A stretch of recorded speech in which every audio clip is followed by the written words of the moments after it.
का lecture number 3 है। ठीक है, हम कंटिन्यू करेंगे अपनी हिस्टोरिकल रूट्स को, ठीक है, जिसके अंदर डिफरेंट साइंटिस्ट की डिस्कवरीज, माइक्रोबायोलॉजिस्ट का वर्क, ये सारा कुछ हम स्टडी करेंगे। वीडियो को काइंडली कंप्लीट देखा करें ताकि कोई भी इंपॉर्टेंट क्वेश्चन है, चाहे वो MCQ है, शॉर्ट क्वेश्चन है या फिर लॉन्ग क्वेश्चन है, आपका स्किप ना हो सके। अच्छा जी, सो लेट अस स्टार्ट। सबसे पहले बात करते हैं जर्म थ्योरी ऑफ डिजीज़ की। ये क्या थ्योरी है? अकॉर्डिंग टू दिस थ्योरी, ठीक है, माइक्रो ऑर्गेनिजम्स क्या करते हैं, इन्वेड कर सकते हैं अदर ऑर्गेनिजम्स को और क्या करते हैं, डिजीज़ कॉज करवाते हैं। एक माइक्रो ऑर्गेनिज्म क्या करेगा, इन्वेड करेगा दूसरे माइक्रो ऑर्गेनिजम्स को और इसकी वजह से क्या होगा, डिजीज़ जो है वो कॉज होंगी।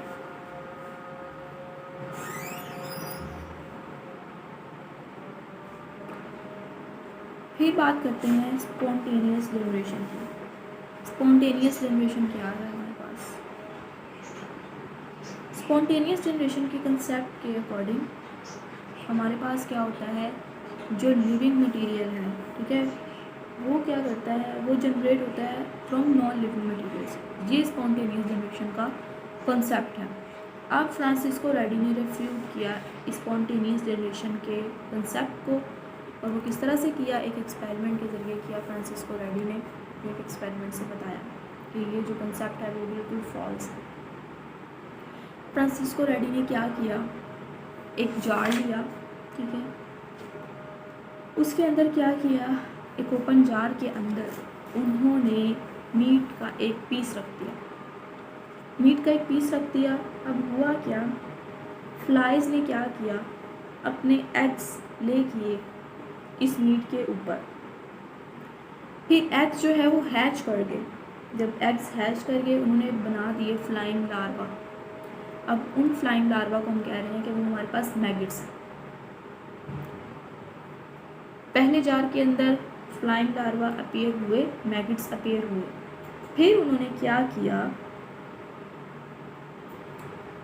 जार को जो है सील कर दिया, ठीक है। फिर उन्होंने ऑब्जर्व किया कि कोई मैगिट जो है अपीयर नहीं हुआ। फिर उन्होंने क्या किया, अगर जार को कवर कर दिया जाए एक गॉज के साथ, एक जाली के साथ, जो मैगिट्स थे वो हैच होंगे। लेकिन हैच कहाँ से होंगे, जो अपर पोर्शन के ऊपर फ्लाइज ने एग्स ले किए थे वहाँ से। लेकिन मीट के अंदर कोई भी मैगिट जो है वो अपीयर नहीं होगा। इसका मतलब ये है कि कोई भी ऑर्गेनिज्म तब तक जनरेट नहीं होता जब तक कोई उसे लिविंग मीडिया ना मिले या फिर उसे प्रॉपर जो है लाइफ फॉर्म ना मिले। यहाँ पे मैगिट्स अपीयर इसीलिए हुए थे क्योंकि यहाँ पे फ्लाइंग लार्वा जो है वो प्रेजेंट थे। और जो जार जो था वो ओपन था। जब हम उसको सील कर दिया, एयर नहीं थी, तो माइक्रो ऑर्गेनिजम्स अपीयर नहीं हुए, जो मैगिट्स थे वो अपीयर नहीं हुए। ये था जी फ्रांसिस्को रेडी का एक्सपेरिमेंट। फिर हमारे पास एक माइक्रोबायोलॉजिस्ट हैं लाज़ारो स्पालेंज़नी। इन्होंने क्या किया, लाज़ारो ने इन्होंने एक ग्रोथ इन्फ्यूजन को बॉयल किया, ठीक है, जिसके अंदर ऑर्गेनिक मैटर भी था और उसको सील कर दिया फ्लास्क को, ताकि कोई ऑर्गेनिज्म जो है वो स्पॉन्टेनियसली डिवेल्प ना हो सके।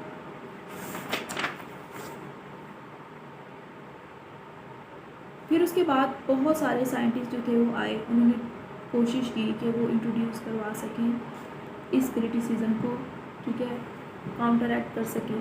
जैसे कि शवान, उन्होंने क्या किया, हीट किया एयर को before introducing it into flask. Flask के अंदर हीट को एंटर करवाने से पहले उसको हीट करवा दिया। इन सारे मेथड्स की वजह से क्या हुआ, माइक्रो ऑर्गेनिजम्स की ग्रोथ तो रुक गई फ्लास्क के अंदर, और इसी वजह से कोई माइक्रो ऑर्गेनिज्म अपीयर ही नहीं हो सका किसी भी जार के अंदर, किसी भी फ्लास्क के अंदर। फिर आते हैं हमारे पास लुईस पास्चर। लुईस पास्चर जो थे वो एक इंग्लिश फिजिसिस्ट थे, ठीक है। लुईस पास्चर ने बहुत ज़्यादा काम किया 19वीं सेंचुरी के अंदर। काम करने वाले ये एक माइक्रोबायोलॉजिस्ट थे।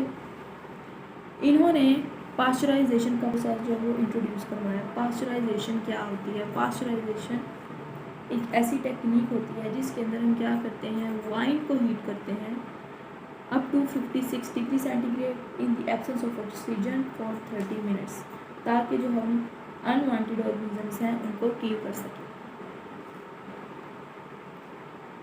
फिर पास्चर ने क्या किया, रेबीज़ की वैक्सीन ये इंट्रोड्यूस करवाई। ठीक है, उन्होंने सिल्क वर्म को स्टडी करते हुए आइडेंटिफाई किए डिफरेंट माइक्रो ऑर्गेनिजम्स, और उन्होंने ये बताया कि यीस्ट जो है वो गुड वाइन जो है वो प्रिपेयर करती है। अच्छा जी,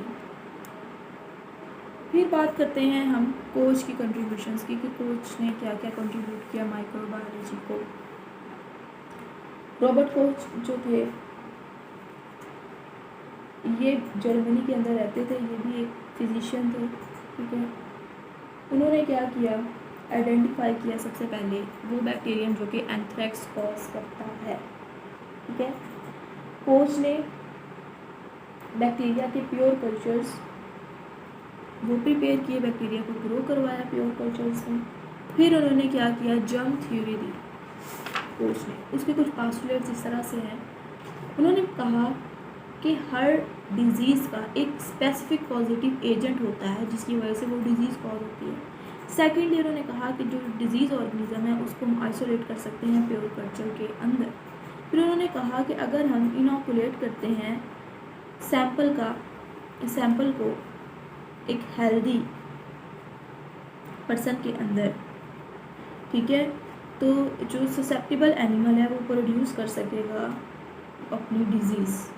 अगर हम एक सैंपल को लेते हैं, ठीक है, कल्चर का, और उसको एक हेल्दी पर्सन के अंदर इंट्रोड्यूस करवा देते हैं, तो वो हमें जो ससेप्टिबल एनिमल्स मिलेंगे वो क्या कर सकते हैं, डिजीज़ कॉज करवा सकते हैं।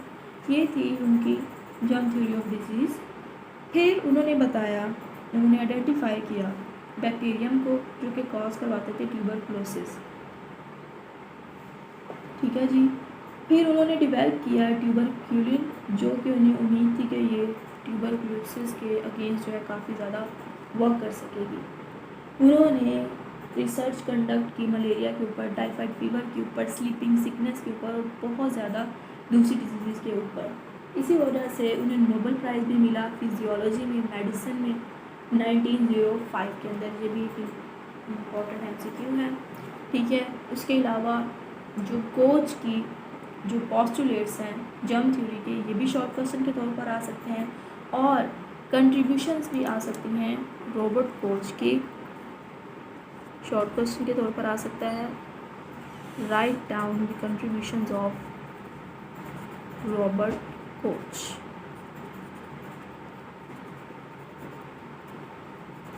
कोच ने काफ़ी ज़्यादा काम किया माइक्रोबायोलॉजी के अंदर, इसीलिए इनकी जो कंट्रीब्यूशन है वो इतनी ज़्यादा इम्पोर्टेंट है।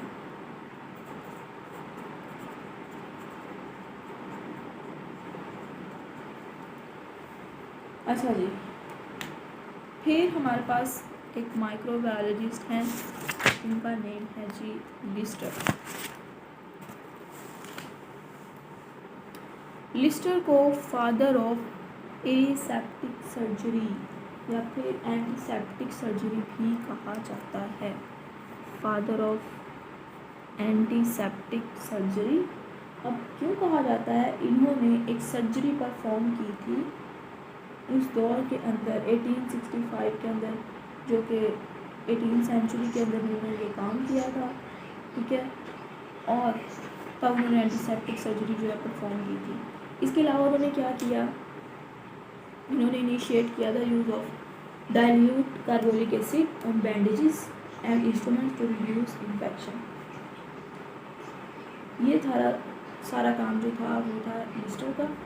फिर उसके बाद इम्यूनोलॉजी की बात करते हैं कि इम्यूनोलॉजी क्या है। इम्यूनोलॉजी वो फील्ड है जिसके अंदर हम इम्यून सिस्टम्स को स्टडी करते हैं। सबसे पहले इसके अंदर बात करते हैं स्मॉल पॉक्स की। स्मॉल पॉक्स जो था वो अननोन था यूरोप के अंदर, जब तक कि क्रूसेडर्स ने उसको वापस नियर ईस्ट के अंदर स्टडी नहीं किया। फिर 17वीं सेंचुरी के बाद ये वाइड स्प्रेड हुआ। 1717 के अंदर लेडी मैरी एशले ने क्या किया, जो कि वाइफ थी ब्रिटिश एम्बेसडर की, उन्होंने इंट्रोड्यूस करवाया एक इम्यूनाइजेशन का सिस्टम। अब उन्होंने इस सिस्टम की तरह से इंट्रोड्यूस करवाया, उन्होंने एक थ्रेड लिया, उसको सोक किया एक फ्लूइड के अंदर, स्मॉल पॉक्स से, फ्रॉम स्मॉल पॉक्स, एक ब्लिस्टर से थ्रेड लिया, उसको एक फ्लूइड के अंदर सोक किया। वो फ्लूइड किसका था? स्मॉल पॉक्स वेसिकल का, उसके ब्लिस्टर का, और उसको ड्रॉ किया एक स्मॉल इंसिजन में आर्म के अंदर। इस टेक्निक को कहते हैं वेरियुलेशन। वेरियुलेशन की टेक्निक इंट्रोड्यूस करवाई थी लेडी मैरी एशले ने। ये बात करते हैं एडवर्ड जेनर की। एडवर्ड जेनर ने वैक्सीनेशन जो है वो इंट्रोड्यूस करवाई, वैक्सीनेशन का प्रोसेस। एडवर्ड जेनर ने देखा कि जो मिल्क मेड्स थी, ठीक है, उन जिनको काउ पॉक्स हो चुका था उनको स्मॉल पॉक्स नहीं हुआ। उन्होंने एक्सपेरिमेंट किया अपने ही बेटे के ऊपर। उन्होंने क्या किया कि फ्लूइड लिया काउ पॉक्स ब्लिस्टर से और उसको इनोकुलेट किया अपने ही बेटे के अंदर, और फिर वो जो है उसको डिजीज़ नहीं हुई स्मॉल पॉक्स की। फिर बाद में उन्होंने यही एक्सपेरिमेंट एक 8 साल बच्चे के साथ भी किया, वो भी सक्सेसफुल रहा। इस तरह जो वैक्सीनेशन का जो प्रोसेस है वो जो है सामने आया। जो टर्म वैक्सीना या वैक्सीनिया है वो आती है लैटिन नेम काउ से, इसीलिए इसका नाम वैक्सीनेशन है, क्योंकि ये काउ पॉक्स के ओरिजिन से स्टार्ट हुई थी। फिर बात करते हैं मैचिनकोफ की। इन्होंने क्या किया, इन्होंने डिस्कवर किए थे फेगोसाइट्स। उन्होंने कहा बॉडी के अंदर कुछ सेल्स होते हैं तो जो दूसरे सेल्स को ईट करते हैं उनको कहते हैं फेगोसाइट्स। फिर आती है हमारे पास वायरोलॉजी की ब्रांच। वायरोलॉजी है वायरसेस की स्टडी। इसके अंदर बात करते हैं हम चैम्बरलैंड की। चैम्बरलैंड ने क्या किया, पोर्सिलिन फिल्ट्रेट को इंट्रोड्यूस करवाया। अच्छा जी, चैम्बरलैंड ने एक पोर्सिलिन फिल्ट्रेट यूज़ किया to remove bacteria from water. उन्हें लेकिन आइडिया नहीं था कि बैक्टीरिया जो इतने स्मॉल हैं वो इस फिल्टर के अंदर से भी पास कर जाएंगे। फिर मार्टिनस और बिजरनिक ने उन्होंने सबसे पहले करेक्टराइज किया वायरस को, कि वायरस नाम की कोई चीज़ होती है। फिर वेंडल स्टैनले ने क्या किया, TMV वायरस की क्रिस्टलाइजेशन करवाई, टोबैको मोज़ेक वायरस की। आज के लेक्चर के अंदर जो है कॉन्ट्रीब्यूशन इंपॉर्टेंट है, स्पेशली रॉबर्ट कोच की कॉन्ट्रीब्यूशन बहुत ज़्यादा इंपॉर्टेंट है, लुइस पास्चर की जो है कॉन्ट्रीब्यूशन बहुत ज़्यादा इंपॉर्टेंट है। इसके अलावा वायरोलॉजी, इम्यूनोलॉजी, वेरियुलेशन, वैक्सीनेशन की टर्म MCQs के लिए, ये सारा लेक्चर जो है MCQs और शॉर्ट क्वेश्चंस के लिए बहुत ज़्यादा इंपॉर्टेंट है। होप सो आपको वीडियो अच्छी लगी होगी। काइंडली चैनल को सब्सक्राइब करें, वीडियो को लाइक करें, ठीक है, कमेंट सेक्शन में भी बताएं और वीडियो को ज़्यादा से ज़्यादा शेयर करें। Thank you for watching this video. अल्लाह हाफिज़ जी।